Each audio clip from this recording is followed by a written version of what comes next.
ലോറിയിൽ കടത്തിയ 10 ചാക്ക് നിരോധിത പുകയില ഉൽപ്പന്നങ്ങളുമായി 3 പേരെ പോലീസ് പിടികൂടി. ദേശീയപാത മണ്ണുത്തി വെട്ടിക്കലിൽ ഡാൻസ് ഓഫ് ടീമും മണ്ണുത്തി പോലീസും ചേർന്ന് നടത്തിയ പരിശോധനയിലാണ് ലഹരി വസ്തുക്കൾ പിടികൂടിയത്. കാസർഗോഡ് സ്വദേശികളായ ബിസ്മില്ല മനസിൽ 69 വയസ്സുള്ള യൂസഫ്, മകനും ലോറി ഡ്രൈവറുമായ 37 വയസ്സുള്ള ഹനീഫ്, ഇവരുടെ ബന്ധു ഇക്ബാൽ എന്നിവരാണ് പിടിയിലായത്.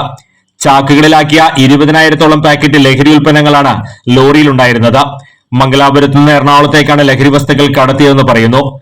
ചാക്കുകൾ കാണാത്ത വിധം ടർപ്പോളിൻ ഷീറ്റ് കൊണ്ട് മൂടിയ നിലയിലായിരുന്നു. ലഹരി ഉൽപ്പന്നങ്ങൾ ഹോൾസെയിലായി എത്തിച്ചു കൊടുക്കുന്നവരാണ് പിടിയിലായതെന്ന സംശയമുണ്ട്.